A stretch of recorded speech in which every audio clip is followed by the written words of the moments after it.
Hello दोस्तों, नमस्कार। मैं दीपक आप समूह के बीच आज एसपीडी का पेज 13 तक कल हो चुका था। चलिए आज हम 13 से आगे की ओर बढ़ते हैं। तो डेली का रखिए, अगर 50 जीके जीएस आप नियमित रूप से देख पाते हैं तो मंथली में 1500 के आसपास मंथली में 1500 के आसपास से रखिए, आपका ये कंप्लीट हो जाएगा। और प्रत्येक दिन कुछ न कुछ क्या कहते हैं प्रैक्टिस कीजिए। देखिए मतलब कन्फर्म है कि एसपीडी से आज तक कोई भी एग्ज़ाम है इसमें 65 से 70 क्वेश्चन ये कंडक्ट कर ही देता है। तो चलिए क्या कहते हैं क्वेश्चन की तरफ बढ़ते हैं।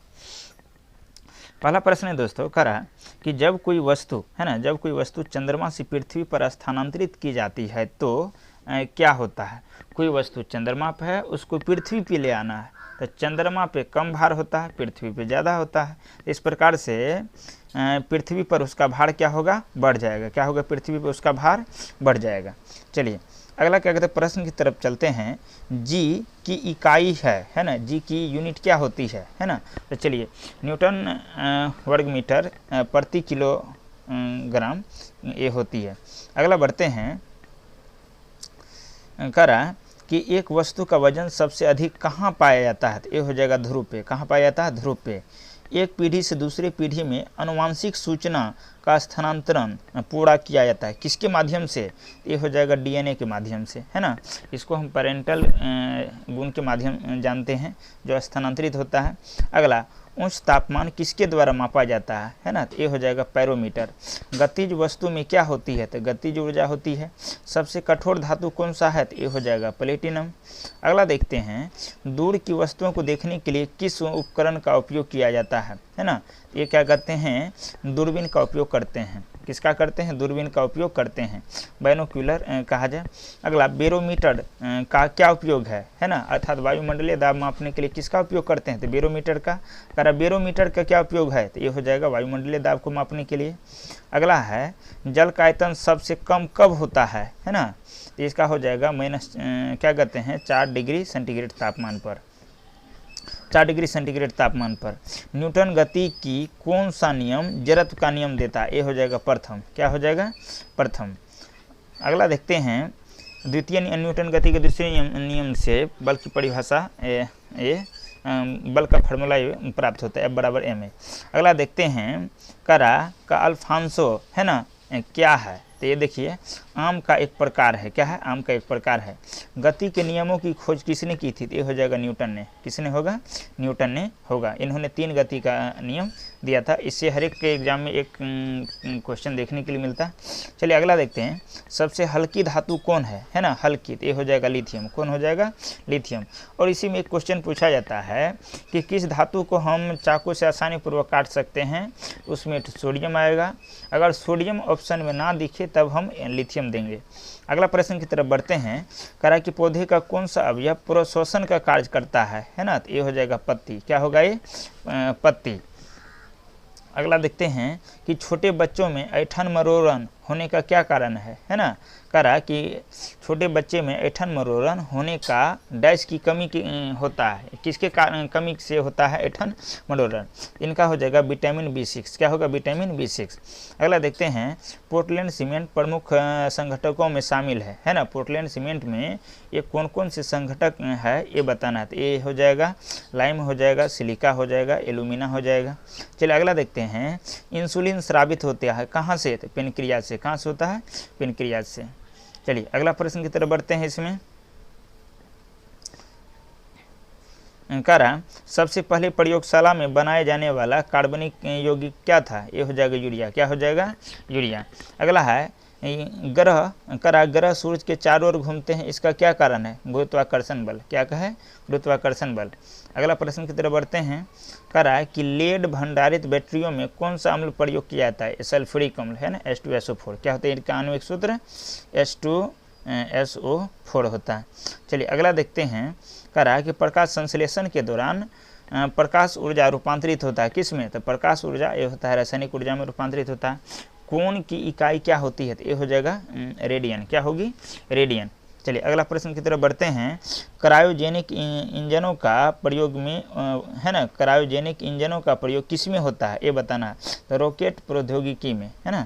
चलिए अगला प्रश्न देखते हैं कि द्रव में पृष्ठ तनाव होता है तो अणुओं के बीच कोहेसिव बल के कारण, किसके कारण, कोहेसिव बल के कारण। अगला देखते हैं, करा 2 विभिन्न क्षेत्रों में नोबेल पुरस्कार प्राप्त की थी, है ना, किसने प्राप्त की थी, ये हो जाएगा मैडम क्यूरी। क्या हो जाएगा इसमें सही आंसर, ये हो जाएगा मैडम क्यूरी। चलिए अगला देखते हैं, दालें, है ना, किसकी अच्छी स्रोत है, ये हो जाएगा प्रोटीन की, किसकी होगी, प्रोटीन की। अगला देखिए, यकृत द्वारा स्रावित पित्तरस कहाँ संचित रहता है, ये हो जाएगा पित्ताशय में, गोल ब्लैडर कहा जाए। अगला देखते हैं, संवेदन, है ना, संवेदन क्या है, तो ध्यान दीजिएगा, शरीर के ताप को नियंत्रित रखता है। संवेदन का क्या कार्य है, तो शरीर के तापमान को नियंत्रित करता है। वाहनों के पीछे के दृश्य को देखने के लिए कैसा दर्पण का प्रयोग करते हैं, तो ये हो जाएगा अवतल। क्या हो जाएगा इसमें, ये हो जाएगा उत्तल। क्या होगा दोस्तों, उत्तल। और हजामत बनाने के लिए इसमें प्रयोग किया जाता है अवतल दर्पण का। अगला देखिए, गैसीय अवस्था में पदार्थों को संपीड़न करना, है ना, संपीड़ित करना क्यों आसान है, क्योंकि इस अवस्था में अणु, है ना, क्या होते हैं, तो इसका आंसर हो जाएगा अपने मध्य दीर्घ अंतराल रहते हैं। अगला देखते हैं, नींबू और संतरे में उपस्थित अम्ल क्या है, ये साइट्रिक अम्ल। क्या है, साइट्रिक अम्ल। यहाँ पे कुछ अम्ल के बारे में देखा जाए, सेब जो है, सेब में पाया जाता है मेलिक अम्ल। क्या पाया जाता है दोस्तों, ये जो सेब है, सेब में पाया जाता है मेलिक अम्ल। उसके बाद क्या कहते हैं, देखा जाए इमली में पाया जाता है टार्टरिक अम्ल। इमली में क्या पाया जाता है, टार्टरिक अम्ल। अब इसी प्रकार से देखा जाए, जैसे लाल चींटी है उसमें पाया जाता है फॉर्मिक अम्ल, लाल चींटी में फॉर्मिक अम्ल पाया जाता है। दही है, इसमें एसिटिक अम्ल पाया जाता है। क्या कहते हैं, दही में क्या कहते हैं, लैक्टोबैसिलस के कारण से यह होता है। खट्टे पदार्थ सिट्रिक अम्ल कहा जाए, इस प्रकार से लैक्टिक अम्ल उसमें पाया जाता है दही में। अगला चलिए देखते हैं, करा कि ग्लोबल वार्मिंग के लिए मुख्य रूप से किस गैस को उत्तरदायी माना जाता है, तो इसमें हो जाएगा CO2 और CH4, यानी कि कार्बन डाइऑक्साइड गैस और मीथेन। दोनों में जो देखा जाए, कार्बन डाइऑक्साइड 54% और क्या कहते हैं, मीथेन जो है 30% पाया जाता है। चलिए अगला क्या कहते हैं, प्रश्न की तरफ बढ़ते हैं। करा किसी रेफ्रिजरेटर में फ्रिज शीर्ष पर रखा जाता है ना, क्यों रखा जाता है, ताकि संवहन धाराओं के द्वारा अंदर पूरे भाग को ठंडा रख सके। अगला देखते हैं, एक साधारण घड़ी गर्मी में सुस्त हो जाती है क्योंकि पेंडुलम की लंबाई, है ना, गर्मी में क्या होता है कि पेंडुलम की जो लंबाई होती है यह बढ़ जाती है। क्या होती है, यह बढ़ जाती है, इसलिए दोलन काल बढ़ जाता है। इसके कारण से घड़ी धीमे चलने लगती है, सुस्त हो जाती है। चलिए अगला प्रश्न की तरफ देखा जाता है, करा कि जड़त्व आघूर्ण का मात्रक क्या है, तो ये हो जाएगा कि किलोग्राम, है ना, वर्ग मीटर, किलोग्राम वर्ग मीटर। 1 जूल, है ना, कितने अर्ग के बराबर होता है, तो ये हो जाएगा 10⁻7 अर्ग के बराबर। अगला देखते हैं कि सूक्ष्म जीव, है ना, करा कि सूक्ष्म जीवाणु युक्त पदार्थ शीतीकरण एक, है ना, शीतीकरण प्रक्रिया है जिसका कार्य क्या है, तो जीवाणुओं को निष्क्रिय करना, जीवाणुओं को निष्क्रिय करना। आप लोग देखे होंगे कि मतलब पान है या मतलब आलू है या प्याज है, इस सब को क्या कहते हैं, कोलेस्ट्रॉल में रखा जाता है, यही कारण है। अगला देखते हैं, करा कि रेशम की कीड़ों का पालन क्या कहलाता है, सेरीकल्चर। क्या कहलाता है दोस्तों, सेरीकल्चर। चलिए अगला क्या कहते हैं, देखते हैं, प्लास्टर ऑफ पेरिस का रासायनिक नाम क्या है, इनका हो जाएगा कैल्शियम सल्फेट हेमीहाइड्रेट, है ना। ध्वनि तरंग कैसी होती है, तो ये हो जाएगा आंशिक लंबवत और आंशिक तिर्यक। चलिए अगला क्या कहते हैं, प्रश्न की तरफ बढ़ते हैं। करा कि किसका उपयोग ऊंचाई मापने में किया जाता है ना, ऊंचाई नापने में, ये हो जाएगा अल्टीमीटर। क्या हो जाएगा, अल्टीमीटर। और क्या कहते हैं, हवा की गति, ये हो जाता है नैनोमीटर। उसके तत्पश्चात देखा जाए वायुमंडलीय दाब, है ना, इसको क्या कहते हैं, बैरोमीटर। उसके बाद भूकंप मापी, ये हो जाएगा सिस्मोग्राफी। वर्षा मापी, रेन गेज, है ना, इस प्रकार से याद रखना है। चलिए क्या कहते हैं, अगला प्रश्न की तरफ बढ़ते हैं। अस्थिर तापमान पर कंडक्टर में वहनशील तरंग दोनों छोरों के बीच महत्वपूर्ण अंतर के अनुपात में है, इसको क्या कहा जाता है, ओम का नियम। क्या कहते हैं इनको, ओम का नियम। अगला देखते हैं कि कैमरे में उपयोग किए जाने वाला लेंस कौन सा है? ये हो जाएगा उत्तल। और हमारे नेत्र में भी, मानव नेत्र में भी उत्तल लेंस का प्रयोग किया जाता है। चलिए अगला देखते हैं, करा एक स्वतंत्र रूप से लटका हुआ चुंबक, है ना, करा एक स्वतंत्र रूप से लटका हुआ चुंबक सदा अस्थिर होता है किस दिशा में? उत्तर और दक्षिण। किधर? उत्तर और दक्षिण। इस प्रकार से अगर कोई क्या कहते हैं चुंबक है तो उनका एक सिरा उत्तर की तरफ, दूसरा क्या कहते हैं दक्षिण की तरफ यह होता है। चलिए अगला क्या कहते हैं प्रश्न की तरफ बढ़ते हैं। करा कि एक लोलक की लंबाई 4 गुनी कर दी जाए, है ना, करा एक लोलक की लंबाई कितनी गुनी कर दी जाए? 4 गुनी की जाए तो उनका लोलक झूलने का समय क्या हो जाएगा? तो 2 गुना। क्या हो जाएगा इसमें? 2 गुना। चलिए अगला देखते हैं, एक वस्तु को कहाँ रखा जाए ताकि उसकी एक मूल आभासी प्रतिबिंब उत्तल लेंस द्वारा समान आकार में पाई जा सके? ये हो जाएगा फोकस दूरी की 2 गुनी, है ना, फोकस दूरी की 2 गुनी अर्थात 2f पर रखा जाए। अगला देखते हैं कि ऊंचाई पर खाना देर से बनता है ना, कि क्या कारण है? क्या कारण है? कारण बताना है कि ऊंचाई पर खाना देर से बनता है, क्या कारण है? इनका कारण है कि ऊंचाई पर वायुमंडलीय दाब घट जाती है ना। जो जो हम क्या कहते हैं ऊंचाई पर बढ़ते हैं तो वायुमंडलीय दाब क्या होता है? घट जाता है। करा जिससे पानी का क्वथनांक कम हो जाता है। तो पानी के ऊंचाई बढ़ने के कारण पानी का क्वथनांक कम होने से, है ना, कम होने से क्या होता है कि जल्दी पानी वाष्प बनकर उड़ जाता है। चलिए अगला देखते हैं, कह रहा है कि किसी तारे की दूरी नापने के लिए किसका प्रयोग किया जाता है? प्रकाश वर्ष, है ना, प्रकाश वर्ष क्या है? दूरी का मात्रक। अगला देखते हैं, कह रहा है कि धातुएं किस प्रक्रिया द्वारा गर्म होती है? चालन, है ना, धातुएं किस प्रक्रिया द्वारा गर्म होती है?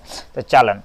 इसी में एक और प्रश्न पूछा जाता है कि सूर्य से जो क्या कहते हैं उष्मा ऊर्जा निकलती है तो उसमें कौन सा अभिक्रिया होता है ना, नाभिकीय विखंडन या नाभिकीय संलयन? तो क्या कहते हैं, तो इसमें हो जाएगा सूर्य से तो नाभिकीय संलयन। क्या हो जाएगा उसमें? नाभिकीय संलयन। आपेक्षिक है ना घनत्व मापने के लिए किस यंत्र का उपयोग करते हैं? तो ये हो जाएगा हाइग्रोमीटर। क्या होगा इसमें? हाइग्रोमीटर। चलिए दोस्तों क्या कहते हैं अगला प्रश्न की तरफ बढ़ते हैं। करा किस घर्षण का मान सबसे कम होता है ना, करा किस घर्षण का मान सबसे कम होता है? ये हो जाएगा टोनिन घर्षण। क्या हो जाएगा? टोनिन घर्षण। अगला है, अश्व यदि एकाएक चलना प्रारंभ कर दे, अश्व का मतलब होता है घोड़ा, है ना, एक क्या कहते हैं गति नियम से संबंधित है, जरूरत में पढ़ेंगे इसके बारे में। करा अश्व यदि एकाएक चलना प्रारंभ कर दे तो अश्वारोही गिरने की आशंका का क्या कारण है ना, विराम का जरूरत है ना, पीछे की ओर वो झुक जाता है। चलिए अगला देखते हैं, करा है कि जल पृष्ठ पर लोहे के टुकड़े के न तैरने का क्या कारण है ना, तो लोहे द्वारा विस्थापित जल का भार करा लोहे द्वारा विस्थापित जल का भार लोहे के भार से कम होता है। इसी के कारण से क्या होता है, लोहे जल में तैरती नहीं बल्कि डूब जाती है। अगला देखते हैं, चलिए दांतों के द्वारा, है ना, दांतों की डॉक्टर द्वारा परिरक्षण, दांत पर प्रकाश संकेंद्रित करने के लिए किस किस्म के दर्पण का उपयोग किया जाता है? अभी जस्ट बताया था हमने दोस्तों आपको अवतल दर्पण। कौन सा बताया था? अवतल दर्पण। पीतल मिश्र धातु है जबकि वायु क्या है? एक मिश्रण है। क्या है? मिश्रण। अच्छा, यहाँ पे एक प्रश्न है कि पीतल जो है दोस्तों, है ना, पीतल जो मिश्र धातु है, इनका ट्रिक है याद रखने का, पिताजी। क्या होता है? पिताजी। तो यहाँ देखिए पी से हो जाएगा पीतल, है ना, पीतल में कौन कौन क्या कहते हैं फैक्ट हैं? ये हो जाएगा तांबा, जो से हो जाएगा जिस्ता। एक तांबा, एक क्या होता है? जिस्ता। तो तांबा और जिस्ता से मिलकर बना है पीतल। अगला क्या कहते हैं देखते हैं, कह रहा है कि आँख का अंदरुखी पीछे का पृष्ठ क्या कहलाता है? ये कहलाता है आपको दृष्टिपटल या रेटिना। इसी भी क्या कहते हैं प्रतिबिंब उल्टी स्थिति में बनती है। पहाड़ों पर पानी किस तापमान पर उबलने लगता है? तो ये हो जाएगा 100 डिग्री से कम तापमान पर। कितना होगा? 100 डिग्री से कम। अगला है, बायल का नियम किस स्थिति में लागू होता है? नियत ताप पर। किस पर? नियत तापमान पर। ओम के नियम में भी क्या कहते हैं तापमान जो है ना क्या कहते हैं चल रहता है। अगला देखते हैं, द्रव की बूंदे आकृति गोलाकार होने का क्या कारण है? पृष्ठ तनाव। क्या होगा? पृष्ठ तनाव, यानी कि बारिश की बूंदे का गोलाकार होना, पृष्ठ तनाव। अगला देखते हैं क्या कर रहा है इसमें, कि एक लिफ्ट में किसी व्यक्ति का प्रत्यक्ष भार वास्तविक भार से कम होता है, जबकि लिफ्ट है ना, लिफ्ट जा रही होती है ना, ऊपर से नीचे की ओर। तो किस तरफ जा रही है? नीचे की ओर, है ना, नीचे की ओर जा रही होती है। तो वस्तु का भार जितना वास्तविक में होता है उससे कम होता है। चलिए अगला देखते हैं। इलेक्ट्रॉन वहन करता है, क्या करता है? 1 यूनिट ऋण आवेश। क्या करता है? 1 यूनिट ऋण आवेश। चलिए अगला देखते हैं। सूखा बालू चमकीला क्यों दिखाई पड़ता है ना?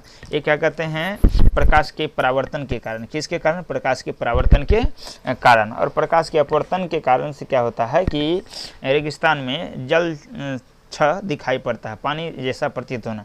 अगला देखते हैं। नोट का उपयोग किया जाता है ना, ये नोट का उपयोग किया जाता है जलयानों की गति मापने के लिए। कौन सी करने के लिए? गति मापने के लिए। किसका? जलयानों का। अगला देखते हैं दोस्तों। करा कि मनुष्य के लिए सबसे हानिकारक विकिरण कौन सा है? इसमें हो जाएगा गामा किरणें। कौन सा होगा? गामा किरणें। एंटीजन एक पदार्थ है जो, है ना, क्या करता है? तो प्रतिरक्षक तंत्र को चालू करता है। चलिए नेक्स्ट प्रश्न की तरफ बढ़ते हैं। करा कि निर्वात में विद्युत चंबकीय तरंगों का वेग किसके बराबर होता है ना? तो विद्युत चंबकीय का जो वेग है यह प्रकाश के वेग के बराबर होता है, अर्थात 3 × 10⁸ मीटर पर सेकंड की दर से होती है। और इसी में एक प्रश्न आपको ये भी याद रखना है कि सूर्य से निकलने में प्रकाश की किरण को पृथ्वी के धरातल पर आने में 8 मिनट 20 सेकेंड लगता है। चलिए अगला देखते हैं कि समान ताप की 2 गेंद है ना टकराने में किस राशि का संरक्षण होता है? तो ये हो जाएगा संवेग का। क्या होगा? संवेग का। अगला देखते हैं। करा कि पृथ्वी की भ्रमण गति क्या है ना? पृथ्वी जो क्या कहते हैं भ्रमण करती है, रोटेट करती है, इनका क्या है? तो 26.8 किलोमीटर प्रति मिनट, है ना, 26.8 किलोमीटर प्रति मिनट। 1 मिनट में 26.8 किलोमीटर के समतुल्य ये दूरी तय करती है। चलिए अगला क्या कहते हैं? प्रश्न की तरफ बढ़ते हैं इसमें। चलिए अगला प्रश्न है दोस्तों। करा तेलों के जमने में किसकी क्रिया होती है ना? तेलों के जमने में किसकी क्रिया होती है?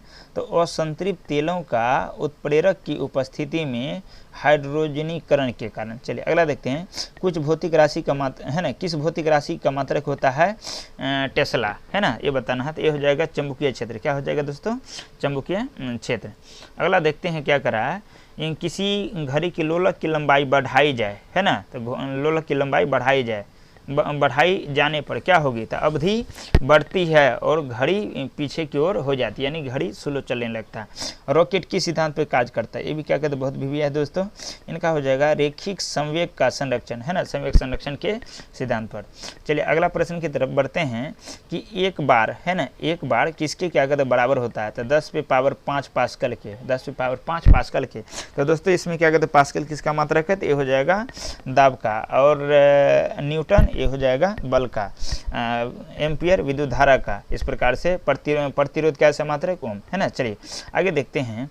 करा कि फिनोल का जिंक पाउडर के साथ आसवन करने पर प्राप्त होता है। क्या प्राप्त होता है? बेंजीन, है ना। तो वैसे भी दिमाग में रखना कि बेंजीन ने कैसे बनाते हैं? जब फिनोल का जिंक पाउडर के साथ में आसवन करते हैं तो बेंजीन बनता है। चलिए अगला प्रश्न की तरफ बढ़ते हैं कि पैरोमीटर का उपयोग, है ना, किस राशि को मापने के लिए किया जाता है? पैरोमीटर उच्च तापमान को मापने के लिए किया जाता है। जब लोलक के घड़ी की लंबाई चौगुनी कर दी जाए, है ना, तब उसकी समय अवधि क्या हो जाएगी? दुगुनी। क्या हो जाएगी? दुगुनी। चलिए अगला देखते हैं कि डायोड से धारा, है ना, किस दिशा में बहता है? तो ये हो जाएगा एक ही दिशा में, है ना। चलिए सबसे कठोरतम पदार्थ कौन सा है? ये हो जाएगा हीरा। कार्बोरेटर किस इंजन में लगता है? पेट्रोल वाले में। किस में? पेट्रोल वाले में। रीजन है कि कार्बोरेटर का कार्य है कि पेट्रोल के साथ में हवा को मिश्रित कर देना। अगला प्रश्न है। एक रेडिएशन पैरोमीटर में तापक्रम, है ना, तापक्रम प्रयोग किया था। कितना? 100 डिग्री सेंटीग्रेड। कितना हो जाएगा? 100 डिग्री सेंटीग्रेड। द्रव में डूबी किसी वस्तु पर उत्प्लावन बल निर्भर करता है। किस पर? तो वस्तु के आयतन एवं द्रव के घनत्व पर। किस पर? वस्तु के आयतन एवं द्रव के घनत्व पर। उत्प्लावन जो है, उत्प्लावनता का जो नियम दिया था आर्किमिडीज नामक वैज्ञानिक ने दिया था, है ना। आर्किमिडीज नामक वैज्ञानिक ने ही बताया था कि क्या कहते हैं, जल में कोई भी वस्तु क्या कहते हैं तैरती है, तो तैरने का रीजन बताया था उत्प्लावनता। अगला चलते हैं प्रश्न की ओर। कह रहा है किसके प्रयोग से भट्ठी का तापक्रम मापा जाता है? तो ये हो जाएगा पैरोमीटर। क्या होगा? पैरोमीटर।